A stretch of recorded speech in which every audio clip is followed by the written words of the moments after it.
ability from Cambodia with another Petrify. Another CC lock. Someone to dive and threaten the gold laner, and someone to just completely annihilate him with like an assassin pick.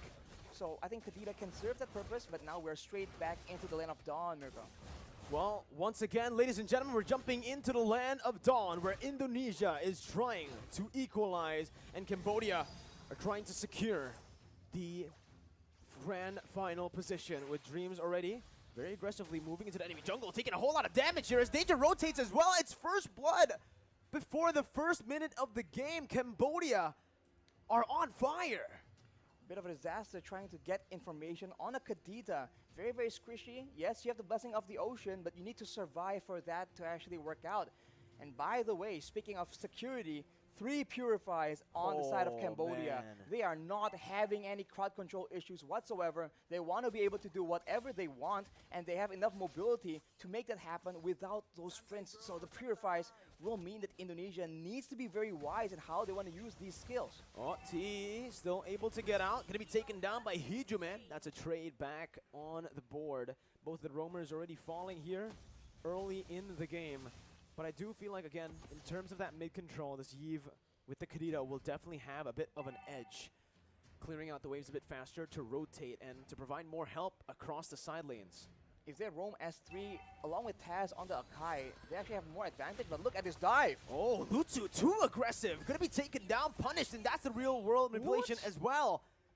A very aggressive play from Cambodia, but this time it might be too aggressive as Taz jumps in with a heavy spin, instantly knowing where Boom is. The Furious dive as well from Psychox to pick up the kill and to take the lead in game 2. They have the pressure, and now they can go for the turtle, because for Cambodia, this Faramis can save some of their members from that big burst damage, but hang on, as we say that though, that is Deja picking up a kill onto Psychox. Definitely not what Indonesia wants, but there we go. Turtle secured for Indonesia in minute number 2. It's still just a very slow game now that the action has happened early on, Arashi. Both teams will be waiting for the neutral objectives. They don't really want to go for anything too crazy, but just as I say it, Lutsu will be caught for the second time in this game. And this time it's by Dreams, who's taking it a bit personally, that first kill. And you can see as well, Brand's just having a good time on that Melissa against the Aerith though. Breath of Ocean popped in, OP going to be sandwiched by Indonesia. The real world manipulation as well, forcing OP to use that ultimate to get out of the range. It's still OP who can survive, who can still get out, but look at the waves. Very disadvantageous for Cambodia. It's pushing in towards Indonesia, and Brands is just letting it push. Wave clear advantage for Indonesia and fight skirmish advantage for Cambodia, unless, as we talked about, Dreams can actually start having that pick-off game right here in the early game. So that definitely is not what Cambodia wants. They are grouping at the bottom side though. There might be a big fight building up here as they're just waiting there, trying to counter-engage on the possible dive towards OP. This is what you come to expect. They want to make sure that OP does not get shut down. He is the main win condition. But here, so far, Brands has been able to find a whole lot of success in the lane, getting a whole lot of gold. And with the help of Hijume right here, with that real-world manipulation constantly, it's just so difficult. And you can see as well the rotations from the XP laner, opting to actually leave that XP lane. Dream spotted out by T, and Psychox even cancelled that recall. Got cancelled by T. High loss having a better time in that XP lane again, just soaking in as much gold as possible, while Taz is actually going to be the one gifted the job to handle or to match up against that high loss. Brands now has secured the bulk of that, well, almost the whole thing, the whole turret gold, and with that momentum, Indonesia rotates their top side at the opportune moment, going for the turtle, but there might be a fight here because they are backing away. Oh, that's a very good engage again by Dreams. Lutu taken off, and that's Taz who secures the turtle. Oh. Deja all alone pops the cold ulcer to survive, but a pin down from Taz is there. Deja with the Purify still able to get out with the real world inflation, will be able to lock him down for the kill to be handed over to Hijume. The pick-off game from Dreams, man, this is what we've come to expect. It's dangerous and it needs to be respected, but Brands will be taken out. OP is actually getting a bit more momentum back here, and Indonesia might want to just try and funnel a bit more attention because it's going well so far. Why stop here?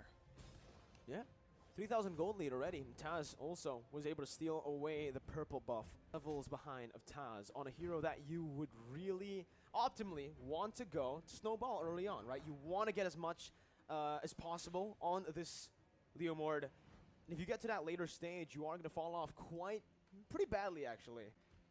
Well, Dreams right now, though, already having the Clock of Destiny scaling towards that late game. Hejume with the Ice Queen's Wand will mean that for Cambodia, escape is going to be a very difficult situation as Oppie again is the target. So much damage to the pin as well. The Purify comes in to save Oppie for a bit with a hard guard, but he is going to be taken down by Brands with the dolls. Deja with the Cult Altar getting out.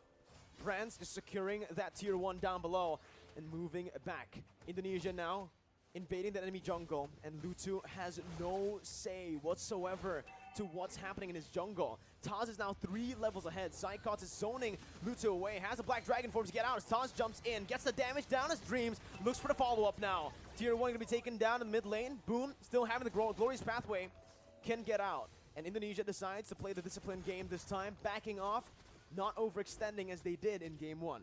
If Indonesia maintains this discipline and plays with that vision, they have so many tools to start off that pick-off gameplay. And for now, at least until later on in the game, the members from Cambodia are going to be way too squishy to push into a Iesf, a Nagita, as well as a Yuzong. This early game is very strong from Indonesia, and they are completely abusing it to go for the purple buff, it seems, right now, because Boom is taken very low with the real manipulation, almost taken out, flickers away, and I think Indonesia will be able to secure this purple buff.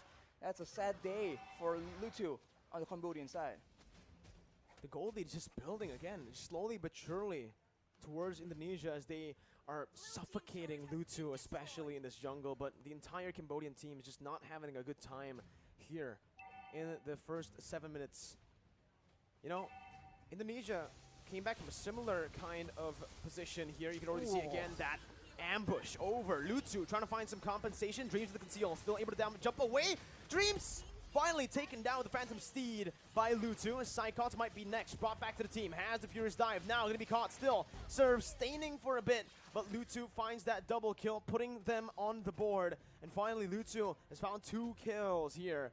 Finally found some compensation, a way to turn the tides back around. Gold difference just swinging back here. It was up to 6.5k, I believe. Now down to 5k, more or less. But this is what we talked about for Indonesia. They have the chance to make the plays happen, but the longer it goes, the more it goes towards the mid-game. They need to understand that Cambodia will start grouping up with each other, and they need to make plays as 5 as a top side, though Brands make a play. Wow, Brands instantly just jumps in. 2v1, doesn't even need the help of Taz.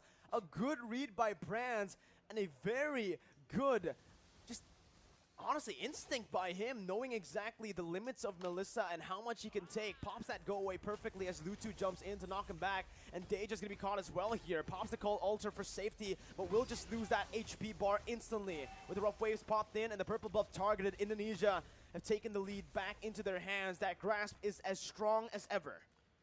Brands, he is, by the way, 3 levels. Well, not two now, but he was earlier 3 levels ahead of OP, and that shows again the game plan of the Indonesians. Destroy that gold lane, let Brands carry, and shot down OP in one fell swoop. It's working very well so far, but we've seen that Cambodia has been able to come back from the situation. They need to stay disciplined and make sure that they don't leave any window available for Cambodia to get some foot back into the game. And now with that lord taken away, they go straight back into the jungle looking for more victims to pick off. Here, Indonesia again opening up the side of the map here. Boom going to be caught with Furious Dive, has the glorious pathway to escape. That real world manipulation almost took him down, but Indonesia will just pull back. Again, they got the lord, they don't need to go for anything too aggressive. Given the orange buff over to Brands and securing just that lead, backing off, playing it disciplined. We talked about having different tools of engaging, by the way. Furious Dive Petrify, Breath of the Ocean Petrify, and the Heavy Spin. So many things for the members of Cambodia to watch out for, especially if you're OP. You know that the Indonesians has their eyes on you, and at every moment, someone might come up from the sides. It could be the Nagita, it could be the Akai, the Yuzong, or even that real world manipulation to just screw over your chances of having that impact in those team fight, and Indonesia is absolutely abusing it. Taz finding a good pin down onto Boom with the help of the real world inflation, but the call altar is placed down there, only for him to get silenced as that's Oppi again in the back line. It's taken so low, but a passive from Psychots. Brands picks up a mega kill, and it's a 2-4-0. Indonesia in that skirmish finding everything they need to look for the end right now. Deja looking for it. Oppi gonna be taken very low, taken down by Taz as he jumps forward with Retribution as well. T bursted down, and the base is wide open in 10 minutes. Indonesia equalize. Wow. All the fighters, all the skirmish capabilities from Cambodia doesn't even